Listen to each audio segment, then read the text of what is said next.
അതെന്താ നിങ്ങൾ പറയാതെ? ഒരൊറ്റ പത്രത്തിന് ഒരു എഴുത്തും വരുന്നില്ലല്ലോ, ഒരു സിംഗിൾ വാചകം വരുന്നില്ലല്ലോ. കേന്ദ്ര ഗവൺമെന്റ് തരേണ്ടത് പണം കേരളത്തിന് അതാ എഴുതണ്ട്. നിങ്ങൾ ഹെഡിങ് എഴുതാൻ ധൈര്യമുണ്ടെങ്കിൽ ഇത് കേന്ദ്ര ഗവൺമെന്റ് തരേണ്ടുന്ന 2 ലക്ഷത്തിലധികം കോടി റുപ്യ കേരളത്തിന് അനുവദിച്ചാൽ 2500 എന്ന് പറഞ്ഞ വാഗ്ദാനം 2500 അല്ല 3000 ആക്കി വർദ്ധിപ്പിക്കുന്നു. എഴുതു, ധൈര്യം ഉണ്ടെങ്കിൽ എഴുതു. ഒരൊറ്റ ഒരുത്തരും എഴുതൂല എന്ന് എനിക്കറിയാം. നാളെ വെല്ലുവിളിച്ചിട്ട് ഞാൻ പറയുന്നത്, ധൈര്യത്തോടുകൂടി നിങ്ങൾ എഴുതുന്നാൽ, അല്ലെങ്കിൽ നിങ്ങൾ പറ.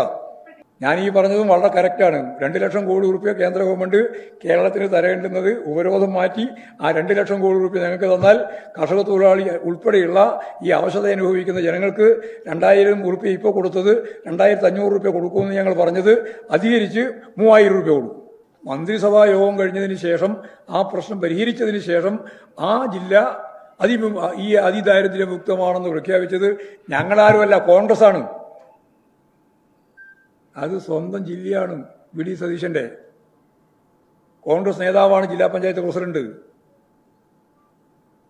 എന്തും പറയാം, അതാ ഞാൻ പറഞ്ഞുകൊണ്ടിരിക്കുന്നത്. എന്തും പറയാം, യാതൊരു മടിയില്ല. ഇമാതിരി ഒരു പ്രതിപക്ഷവും പ്രതിപക്ഷ നേതാവും, അതാണ് ഇവിടെ കാണാൻ കഴിയുന്ന ഒരു ചിത്രം. ആരെയും ഞാൻ ക്ഷണിക്കുകയാണ്, ഏത് പത്രത്തെയും, ഏത് ടി വി. നിങ്ങളല്ലെങ്കിൽ ഈ പറയുന്ന മൈക്കും കൊണ്ട് പോയിട്ട് ചോദിക്കുന്നുണ്ടല്ലോ, അവിടെ ഇവിടെ എന്നെല്ലാം ചോദിക്കുന്നില്ല. അത് ചോദിക്ക്. എന്നിട്ട് ആരെങ്കിലും കണ്ടെത്തിക്കോ. ആ കണ്ടെത്തിയവരെ മുഴുവൻ അർഹതയുള്ളവരാണെങ്കിൽ അവരെല്ലാം ഉൾപ്പെടുത്തും, ഇനിയും ഉൾപ്പെടുത്തും. ഏതെങ്കിലും വിട്ടു പോയിട്ടുണ്ടെങ്കിൽ ഞങ്ങൾ യഥാർത്ഥത്തിൽ 4 ലക്ഷത്തിലധികം വരുന്ന കുടുംബശ്രീ അംഗങ്ങൾ ഒരു 7 മാസക്കാലത്തെ നിരന്തരമായ ശ്രമത്തിന്റെ ഫലമായിട്ടാണ് ഈ കണ്ടെത്തൽ നടത്തിയിട്ടുള്ളത്.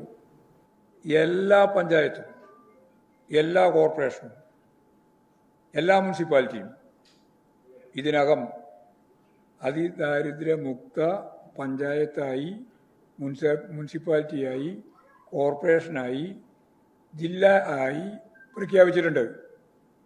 അന്നേരമല്ല ഈ വി ഡി സതീശൻ എവിടെയാ ഉണ്ടായിരുന്നത്? നിങ്ങളിത് ഒരു കൊല്ലത്തെ ഒരു പ്രക്രിയയല്ലല്ലോ. ഞാൻ മന്ത്രിസഭയിലെത്തിയ ആദ്യത്തെ മന്ത്രിസഭാ യോഗത്തിലാണ് യഥാർത്ഥത്തിൽ ഈ അജണ്ട വരുന്നത്. അന്ന് തദ്ദേശ സ്വയംഭരണ സ്ഥാപനങ്ങളുടെ മന്ത്രി എന്ന രീതിയിൽ ഞാനാണ്. പിന്നീട് കുടുംബശ്രീ ഉൾപ്പെടെയുള്ള സംവിധാനത്തെ മുഴുവൻ ലക്ഷക്കണക്കിന് ആളുകൾ ഉപയോഗിച്ചിട്ടാണ് ഈ സർവേ പൂർത്തിയാക്കിയത്. ആ സർവേ പൂർത്തിയാക്കിയതിന് ശേഷമാണ് സൂക്ഷ്മാംശത്തിൽ ഓരോരുത്തരെയും കണ്ടെത്തി അതിദാരിദ്ര്യം അവസാനിപ്പിക്കുന്നതിനുള്ള പ്രായോഗിക പ്രവർത്തനം ആരംഭിച്ചത്. ഇത് കുറേ കൊല്ലമായി, 4.5 വർഷമായി തുടങ്ങിയിട്ട്. അന്നൊന്നും ഇതിനെപ്പറ്റി ഒരു അക്ഷരം പറഞ്ഞിട്ടില്ല. ഒരു കാര്യവും പറയാൻ അവർക്ക് ഉണ്ടായിരുന്നില്ല. ഇപ്പോഴും ലോകം മുഴുവൻ അംഗീകരിക്കുന്ന കേരളം ലോകത്തിൻ്റെ മുമ്പിൽ ഏറ്റവും കടുത്ത രീതിയിൽ ലോക ശ്രദ്ധയാകർഷിക്കുന്ന രീതിയിൽ ഇടപെട്ടപ്പോൾ അത് സഹിക്കുന്നില്ല. ആ സഹിക്കാത്ത പശ്ചാത്തലത്തിലാണ് യഥാർത്ഥത്തിൽ ഇപ്പോഴും വി ഡി സതീശൻ ഉൾപ്പെടെയുള്ള ആളുകൾ വമ്പൻ തട്ടിപ്പാണ് എന്ന് പറഞ്ഞു നടന്നുകൊണ്ടിരിക്കുന്നത്. അങ്ങനെയാണെങ്കിൽ വി ഡി സതീശനോട് ഞാൻ വെല്ലുവിളിച്ച് പറയാം, കോൺഗ്രസിൻ്റെ ഉന്നത നേതൃത്വം ഉൾപ്പെടെയുള്ള ജില്ലാ പഞ്ചായത്ത്, കോർപ്പറേഷൻ, മുനിസിപ്പാലിറ്റി, ഗ്രാമപഞ്ചായത്ത് പ്രസിഡന്റുമാർ മുഴുവൻ, അതിൽ കോൺഗ്രസിൻ്റെയും ലീഗിൻ്റെയും ഉൾപ്പെടെ മുഴുവൻ തട്ടിപ്പാണോ? ആളുകളെ പറഞ്ഞ് വിഡ്ഢിയാക്കുന്നതിന് എന്തെങ്കിലും ഒരു അടിസ്ഥാനം വേണം. എന്ത് കളവും പറയാൻ യാതൊരു മടിയുമില്ലാതെ ഒരു പ്രതിപക്ഷ നേതാവും അതിനോടൊപ്പം ചേർന്ന് നിൽക്കുന്ന കുറച്ച് വിദഗ്ധന്മാരും. അതാണിപ്പം കേരളത്തിൽ കണ്ട ഒരു ചിത്രം. ഞങ്ങൾ അഭിമാനത്തോടുകൂടി തന്നെയാണ് പറയുന്നത്, അതിദാരിദ്ര്യം അവസാനിപ്പിച്ച ലോകത്തെ ഏറ്റവും പ്രധാനപ്പെട്ട കേന്ദ്രങ്ങളിൽ ഒന്ന് ഇന്ന് ലോക ചരിത്രത്തിൽ കേരളം തന്നെയാണ്. ഇന്നലത്തോടുകൂടി ബാക്കിയുള്ള ഒന്ന് ചൈനയാണ്. ബാക്കിയെല്ലാം മുതലാളിത്ത സമൂഹവും സമ്പന്നർ കൂടുതൽ സമ്പന്നരാകുക, ദരിദ്രർ കൂടുതൽ ദരിദ്രരാകുക. അങ്ങനെയുള്ള രാജ്യത്ത് എവിടെയാണ് അതിദാരിദ്ര്യം അവസാനിക്കുക? അതല്ലേ മുതലാളിത്തത്തിൻ്റെ രീതി. അല്ലെങ്കിൽ പറയട്ടെ, ഞാൻ കുറേ പ്രാവശ്യമായി പറയാൻ തുടങ്ങിയിട്ട് ഒരൊറ്റ ഒരു പത്രക്കാരൻ ഒരു ചോദ്യം അതിന് മറുപടിയായി ചോദിച്ചിട്ടില്ല. ഞാൻ പറഞ്ഞല്ലോ എല്ലാ സ്ഥലത്തും. ഇവിടെയും പറയാം, ഞാൻ മുതലാളിത്ത പ്രതിസന്ധി എന്ന് പറയുന്നത് സമ്പന്നർ കൂടുതൽ സമ്പന്നരാകുക, ദരിദ്രർ കൂടുതൽ ദരിദ്രരാകുക. അങ്ങനെ കൂടുതൽ ദരിദ്രരായിക്കൊണ്ടിരിക്കുന്ന ഒരു മുതലാളിത്ത സമൂഹത്തിൽ എവിടെയെങ്കിലും ദാരിദ്ര്യം അതിദാരിദ്ര്യം അവസാനിക്കുമോ? കൂടിക്കൂരുവല്ലേ ചെയ്യുക. അപ്പോൾ ഒരു ബദലാണ്. ആ ബദലാണ് കേരളം. വെറുതെ ഒരു കേരളം എന്ന് പറഞ്ഞാൽ പോരാ. അതിദാരിദ്ര്യം അവസാനിപ്പിക്കാൻ സാധിക്കുന്ന ഒരു ബദൽ നിലപാട് മുന്നോട്ടേക്ക് വെച്ച് പ്രവർത്തിപ്പിക്കാനും അത് പ്രാവർത്തികമാക്കാനും കഴിയുന്ന ഒരു ബദൽ നയം മുന്നോട്ടേക്ക് വെച്ച ഇടതുപക്ഷ ജനാധിപത്യ മുന്നണി ഗവൺമെന്റിന്റെ ഭരണ സംവിധാനമാണ് കേരളത്തെ ഈ തരത്തിലേക്ക് ഉയർത്തിയത്. അതാ കാര്യം. അത് തിരിച്ചറിയാതെ കമ്മ്യൂണിസ്റ്റ് വിരുദ്ധത, അന്ധത മൂത്ത് എന്തും പറയാം, എന്തും എഴുതാം എന്ന രീതിയിൽ ഇവിടെ ചില പത്രങ്ങളും ചില മാധ്യമങ്ങളും ശക്തിയായിട്ട് എഴുതിക്കൊണ്ടിരിക്കുകയാണ്. ഇതാണ് അതുമായിട്ട് ബന്ധപ്പെട്ട് പറയാനുള്ളത്. ശുദ്ധ അസംബന്ധമാണ് എഴുന്നള്ളിക്കുന്നത്. ഒരു ദിവസം കൊണ്ടുണ്ടായതല്ല യഥാർത്ഥത്തിൽ ഈ അതിദാരിദ്ര്യ നിർമ്മാർജ്ജനം.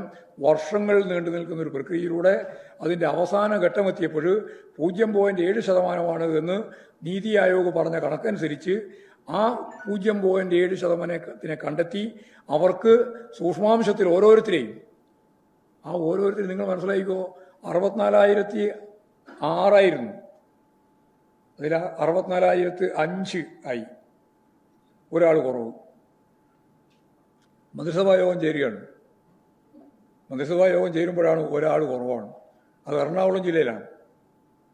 അദ്ദേഹത്തിൻ്റെ രജിസ്ട്രേഷൻ തർക്കം പ്രശ്നം വന്നിട്ട് സാധിക്കുന്നില്ല. മന്ത്രിസഭയാണ് ആ ഭൂമിയുടെ തർക്കപ്രശ്നം പരിഹരിച്ച് അദ്ദേഹത്തിന് ലഭിക്കത്തക്ക രീതിയിൽ നിലപാട് സ്വീകരിച്ച് അതിനടിസ്ഥാനപ്പെടുത്തിയിട്ട് ഈ 64,005 കഴിഞ്ഞ് 6ാമത്തെ ആള് അവിടെ എറണാകുളം ജില്ലയിൽ ആ വീടുമായി ബന്ധപ്പെട്ട് ഭൂമിയായിട്ട് ബന്ധപ്പെട്ട പ്രശ്നത്തിൻ്റെ തർക്കം പരിഹരിച്ച് അത് കഴിഞ്ഞ് എറണാകുളം ജില്ലാ പഞ്ചായത്താണ് ഈ ഒന്ന് കുറഞ്ഞു പോയതുകൊണ്ട് പ്രഖ്യാപിക്കാൻ പ്രയാസപ്പെട്ടത്. അതൊന്നുകൂടി ആയപ്പോൾ ജില്ലാ പഞ്ചായത്ത് പ്രഖ്യാപിച്ചു. ആരാ ജില്ലാ പഞ്ചായത്ത് പ്രസിഡന്റ്? എറണാകുളം ജില്ലാ പഞ്ചായത്ത് പ്രസിഡന്റ് ആരാ? CPIM. ഒന്ന് പറഞ്ഞു കുറഞ്ഞു പോയതുകൊണ്ട് ജില്ലാടിസ്ഥാനത്തിൽ ഈ ജില്ല അതിദാരിദ്ര്യമുക്തമാണെന്ന് പ്രഖ്യാപിക്കാൻ കഴിയാത്ത പശ്ചാത്തലത്തിൽ മന്ത്രിസഭാ യോഗം കഴിഞ്ഞതിന് ശേഷം ആ പ്രശ്നം പരിഹരിച്ചതിന് ശേഷം ആ ജില്ല ഈ അതിദാരിദ്ര്യമുക്തമാണെന്ന് പ്രഖ്യാപിച്ചത് ഞങ്ങളാരുമല്ല, കോൺഗ്രസ് ആണ്. അത് സ്വന്തം ജില്ലയാണ്. VD സതീശന്റെ കോൺഗ്രസ് നേതാവാണ് ജില്ലാ പഞ്ചായത്ത് പ്രസിഡന്റ്. എന്തും പറയാം. അതാ ഞാൻ പറഞ്ഞുകൊണ്ടിരിക്കുന്നത്. എന്തും പറയാം, യാതൊരു മടിയില്ല. ഇമാതിരി ഒരു പ്രതിപക്ഷവും പ്രതിപക്ഷ നേതാവും അതാണ് ഇവിടെ കാണാൻ കഴിയുന്ന ഒരു ചിത്രം. അതുകൊണ്ട് അതിദാരിദ്ര്യമുക്തമായ കേരളത്തിൽ ഇനി ഞങ്ങളുടെ ഉന്നം ദാരിദ്ര്യം അവസാനിപ്പിക്കൽ തന്നെയാണ്. ഇപ്പം അതിദാരിദ്ര്യമല്ലേ അവസാനിപ്പിച്ചിട്ടുള്ളൂ. ഇനി ദാരിദ്ര്യം അവസാനിപ്പിക്കുക. അത് കുറേ അധികം വരും. അതിൻ്റെ ഭാഗമാണ് കേരളത്തിലെ മുഖ്യമന്ത്രിയുടെ മന്ത്രിസഭാ യോഗത്തിന് ശേഷമുള്ള പ്രഖ്യാപനം. അത് കേരളത്തിൻ്റെ ചരിത്രത്തിലെ ഏറ്റവും വലിയ ആവേശകരമായ ഒരു പ്രഖ്യാപനമായിട്ടാണ് ഇത് മാറിയത്. കേരളത്തിലെ 1 കോടിയിലധികം വരുന്ന ജനങ്ങൾക്ക് നേരിട്ട് ആനുകൂല്യം പ്രഖ്യാപിച്ച ഇതുപോലെ ഒരു പദ്ധതി ഇതിനു മുമ്പ് ഒരിക്കലുണ്ടായിട്ടില്ല. 1 കോടിയിലധികം ആൾക്ക് ഒറ്റയടിക്ക് ഒരു മന്ത്രിസഭാ യോഗത്തിന്റെ തീരുമാനത്തിന്റെ ഭാഗമായി ഈ നവംബർ 1 ഇന്നലെ മുതൽ ആനുകൂല്യം പ്രഖ്യാപിച്ച് നടപ്പിലാക്കിയ ഒരു സംവിധാനം ഇതിനു മുമ്പ് പറയാൻ പറ്റില്ല. ഇതെല്ലാം കണ്ടുകൊണ്ടുള്ള വെപ്രാളത്തിലാണ് ഇപ്പോൾ പ്രതിപക്ഷം. അതാണ് കാര്യം. വലിയ വെപ്രാളത്തിലാണ്. ഇനി എങ്ങനെ ഇതിനെ നേരിടും എന്നുള്ളതാണ്. അത് വെച്ചാണ് കളവിങ്ങനെ അടിച്ച് പാസ്സായിക്കൊണ്ടിരിക്കുന്നത്. എല്ലാം കണ്ണിൽ പൊടിയിടാൻ വേണ്ടിയിട്ടാണ്. കണ്ണിൽ പൊടിയിടാൻ വേണ്ടിയിട്ട് നവംബർ 1 മുതൽ നടപ്പിലാക്കുക. 31.43 ലക്ഷം നമ്മുടെ പാവപ്പെട്ട സ്ത്രീകൾക്ക് 35 വയസ്സ് മുതൽ 60 വയസ്സ് വരെ ഉള്ളവർക്ക് 1000 ഉറുപ്പിക പ്രകാരം കൊടുക്കല്ലേ. ആ പദ്ധതി ഇന്നലെ മുതൽ ആരംഭിച്ചില്ലേ. 31 ലക്ഷത്തിലധികം ആൾക്കാർ, 31.34 ലക്ഷം ആളുകൾക്കാണ് ആ ആനുകൂല്യം കിട്ടാൻ പോകുന്നത്. 62 ലക്ഷം ആളുകൾക്കാണ് 400 ഉറുപ്പിക ഒറ്റയടിക്ക്. നമ്മളവിടെല്ലാം കാര്യങ്ങളിങ്ങനെ സംസാരിക്കുമ്പോൾ ഒരു 100 ഉറുപ്പിയെങ്കിലും വർദ്ധിപ്പിക്കേണ്ടിയുണ്ട്. കാരണം പ്രയാസത്തിലാണ്. നിങ്ങൾ ആലോചിച്ചു, കഴിഞ്ഞ പ്രകടന പത്രികയിൽ, ഇപ്രാവശ്യമല്ല അതിന് മുമ്പുള്ള പ്രകടന പത്രികയിൽ ഞങ്ങൾ എത്രയാക്കുമെന്നാണ് പറഞ്ഞിരുന്നത്? നിങ്ങൾക്ക് ആർക്കെങ്കിലും ഓർമ്മയുണ്ടോ? പത്രക്കാർക്ക് നിങ്ങൾക്കാണല്ലോ ഓർമ്മയുണ്ടാവേണ്ടത്. അതായത് ഞങ്ങൾ അധികാരത്തിൽ വന്നാൽ ഇടതുപക്ഷ ജനാധിപത്യ മുന്നണി ഗവൺമെൻറ് ഈ പെൻഷൻ വാങ്ങുന്ന ആളുകൾക്ക്, കർഷക തൊഴിലാളി ഉൾപ്പെടെയുള്ളവർക്ക് എത്രയായിട്ട് വർദ്ധിപ്പിക്കുന്ന പറഞ്ഞേ? അല്ല, ഇതെല്ലാം ഞാൻ ഈ ഇലക്ഷനല്ല, ഇതിനപ്പുറത്തെ ഇലക്ഷനാണ് ഞാൻ പറയുന്നത്. അല്ല, ഞാൻ പറയുന്നില്ല, അത് പറയാം. 1000 പറഞ്ഞു ഞങ്ങൾ. പക്ഷേ ആ 1000 എന്നുള്ളത് എത്രയാക്കി? 1600 ആക്കി. ഞങ്ങൾ ഇപ്രാവശ്യം എത്രയാണ് പറഞ്ഞത്? 2500. അതാ ഞാൻ പറയാൻ പോകുന്നത്. ഈ 2500 2 ലക്ഷം കോടി ഉറുപ്പിക കേന്ദ്ര ഗവൺമെൻറ് തരേണ്ടത് തരാതെ, 10,000 കോടി ഉറുപ്പിക നമ്മൾ നടപ്പിലാക്കിയിട്ടുള്ള പദ്ധതിയുടെ പൈസ തരാതെ ഞങ്ങളിപ്പോൾ 1600 നിന്ന് 2000 ആക്കി. ഇനി ഈ പണമൊക്കെ കിട്ടിയാൽ ഞങ്ങൾ 2500 ആക്കും. ഞങ്ങൾ പറഞ്ഞു വെച്ചത് 2500 ആണല്ലോ, ആ 2500 ആക്കും. ആളുകളുടെ ധാരണ എന്തായാലും എന്നോട് തന്നെ പലരും പറഞ്ഞിട്ടുണ്ട്, നിങ്ങൾ ഒരു 100 രൂപയെങ്കിലും വർദ്ധിപ്പിക്കുമോ? ഏത് ഈ കേന്ദ്ര ഗവൺമെൻറ് തരേണ്ട പണമില്ലേ? തരുന്നില്ലല്ലോ. കുടിശ്ശിക മാത്രമല്ല, നമുക്ക് തരേണ്ടുന്ന, നമുക്ക് അവകാശപ്പെട്ട, കേരളത്തിന് അവകാശപ്പെട്ട പണം തരുന്നില്ല. അതല്ലേ ഞാൻ നേരത്തെ പറഞ്ഞുകൊണ്ടിരിക്കുന്നത്. 2 ലക്ഷം കോടി വരും. അത് ചെറിയ പണമൊന്നുമല്ല. അപ്പോൾ ആ പണമൊന്നും നമുക്ക് തരുന്നില്ല. തരാതെ പശ്ചാത്തലത്തിലാണ് സാമ്പത്തിക വിഷമം. ആ വിഷമം നേരിടുന്നതിന് വേണ്ടിയിട്ടുള്ള എല്ലാ പ്രവർത്തനങ്ങളും കേരളത്തിലെ ഇടതുപക്ഷ മുന്നണി ഗവൺമെൻറ് അതിൻ്റെ മണി മാനേജ്മെൻറ്റ് സംവിധാനത്തിൻ്റെ ഭാഗമായിട്ട് കൈകാര്യം ചെയ്തിട്ടാണ് ഇപ്പോഴും മുന്നോട്ടേക്ക് പോയത്. അതിൻ്റെ ഭാഗമായിട്ടാണ് ഇത്രയും കാര്യങ്ങളൊക്കെ ചെയ്യാൻ സാധിക്കുന്നത്. അപ്പോൾ കേന്ദ്ര ഗവൺമെൻറ് ഒരു ഉപരോധം സൃഷ്ടിക്കുന്നില്ല എങ്കിൽ ഒരു സംശയവും വേണ്ട. 2500 എന്ന് പറയുന്നത് ഇവിടെ ആരോ പറഞ്ഞ പോലെ വേണമെങ്കിൽ കഴിഞ്ഞ പ്രാവശ്യത്തെ കീഴ്വഴക്കനുസരിച്ചാണെങ്കിൽ 1000 പറഞ്ഞിട്ട് 1600 ആക്കിയതുപോലെ 2500 പറഞ്ഞിട്ട് വേണമെങ്കിൽ 3000 ആക്കും. പറഞ്ഞ അവസ്ഥയാ അതന്നെ ഇരിക്കുമോ? അല്ല, ജനങ്ങൾ പ്രതീക്ഷിക്കും. എന്താ അതിന് ഗ്യാരണ്ടി ഞാൻ പറഞ്ഞില്ലേ? എന്താ കേന്ദ്ര ഗവൺമെന്റ് തരേണ്ട 2 ലക്ഷം കോടി രൂപ തരണം. വെറുതെ ഇല്ല. അതെന്താ നിങ്ങൾ പറയാതെ? ഒരൊറ്റ പത്രത്തിന് ഒരു എഴുത്തും വരുന്നില്ലല്ലോ, ഒരു സിംഗിൾ വാചകം വരുന്നില്ലല്ലോ. കേന്ദ്ര ഗവൺമെന്റ് തരേണ്ടത് പണം കേരളത്തിന് കൊടുക്കും. അതാ എഴുതണ്ട്. നിങ്ങൾ ഹെഡിങ് എഴുതാൻ ധൈര്യമുണ്ടെങ്കിൽ ഇത് കേന്ദ്ര ഗവൺമെന്റ് തരേണ്ടുന്ന 2 ലക്ഷത്തിലധികം കോടി ഉറുപ്പിക കേരളത്തിന് അനുവദിച്ചാൽ 2500 എന്ന് പറഞ്ഞ വാഗ്ദാനം 2500 അല്ല 3000 ആക്കി വർദ്ധിപ്പിക്കുന്ന എഴുതു. ധൈര്യം ഉണ്ടെങ്കിൽ എഴുതു. ഒരൊറ്റ ഒരുത്തരും എഴുതൂല എന്ന് എനിക്കറിയാം. നാളെ വെല്ലുവിളിച്ചിട്ട് ഞാൻ പറയുന്നത്. ധൈര്യത്തോടുകൂടി നിങ്ങൾ എഴുതുന്നാൽ, അല്ലെങ്കിൽ നിങ്ങൾ പറ. ടി വി വെച്ചാൽ നോക്കാം. ടി വി വെച്ചാൽ നോക്കാം. നോക്കാം. വരട്ടെ. എന്നാൽ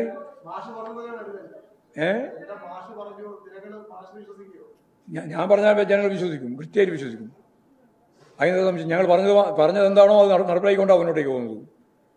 ഞാൻ ഈ പറഞ്ഞതും വളരെ കറക്റ്റാണ്. 2 ലക്ഷം കോടി രൂപ കേന്ദ്ര ഗവൺമെന്റ് കേരളത്തിന് തരേണ്ടുന്നത് ഉപരോധം മാറ്റി ആ 2 ലക്ഷം കോടി രൂപ ഞങ്ങൾക്ക് തന്നാൽ കർഷക തൊഴിലാളി ഉൾപ്പെടെയുള്ള ഈ അവശത അനുഭവിക്കുന്ന ജനങ്ങൾക്ക് 2000 രൂപ ഇപ്പോൾ കൊടുത്തത് 2500 രൂപ കൊടുക്കുമെന്ന് ഞങ്ങൾ പറഞ്ഞത് അധികരിച്ച് 3000 രൂപ കൊടുക്കും.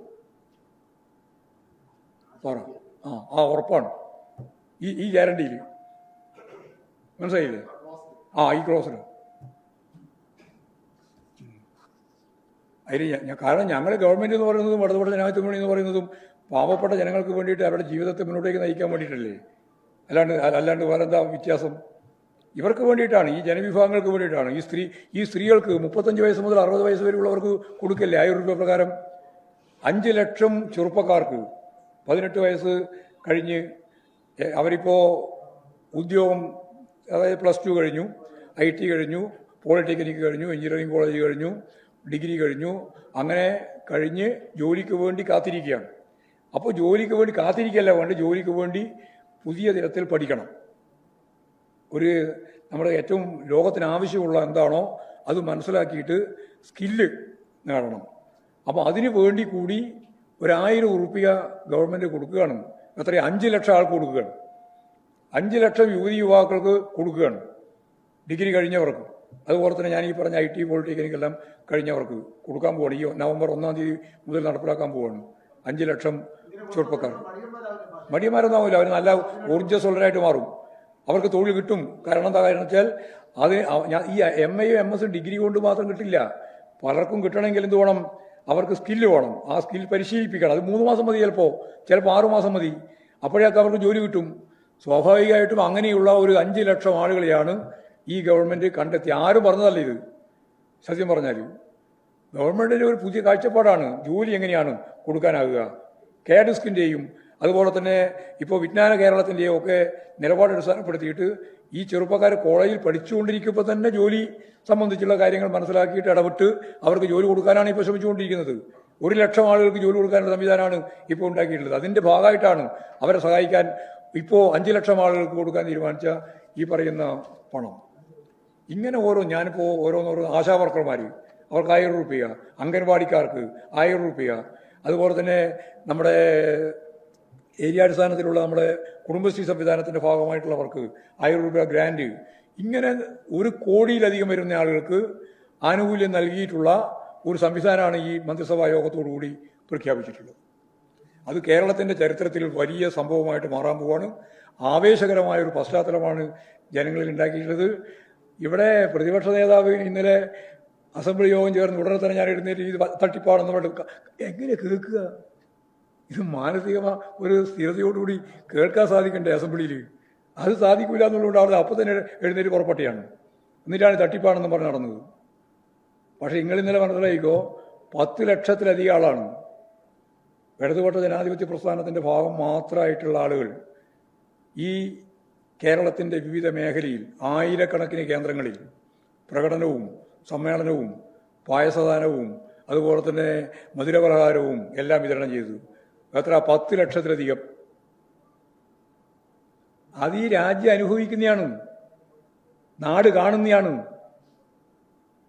അല്ലാണ്ട് ദാരിദ്ര്യം അവസാനിപ്പിച്ചു എന്ന് നിങ്ങൾ ഓർക്കുണ്ടാവും. ഒരു ഘട്ടത്തിൽ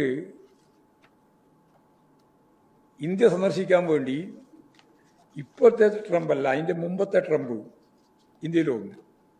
ഓർക്കുന്നില്ലേ? പത്രക്കാർക്ക് ഓർമ്മയുണ്ടാവുമല്ലോ. എന്നിട്ട് എന്താ ചെയ്തേ? വന്നത് 2020 2020 ഫെബ്രുവരിയിൽ. എന്നിട്ട് സെൻട്രൽ വന്ന് കേന്ദ്രത്തിൽ വന്ന് കേന്ദ്രം കണ്ടാൽ മാത്രം പോരാ, മൂടിയുണ്ടല്ലോ. എവിടെ കാണണം? ഗുജറാത്ത് കാണാൻ പോയി, അഹമ്മദാബാദ്. എന്താ ചെയ്തത്? പറ, ആരെങ്കിലും ഓർമ്മയുണ്ടെങ്കിൽ പറ. ചെയ്തത് ചേരി മുഴുവൻ വലിയ മതിൽ കെട്ടി മറച്ചു. എത്രയാണെന്നറിയാം? സീറ്റ് മാത്രമൊന്നുമല്ല, മതിൽ കെട്ടിയ ഫോട്ടോ ഹിന്ദു പത്രം പ്രസിദ്ധീകരിച്ചു. നിങ്ങൾ നോക്കണം. 100 കോടി ഉറുപ്പിയാണ് അതിന് ചെലവഴിച്ചത്. ഇത് മറയുണ്ടാക്കാൻ.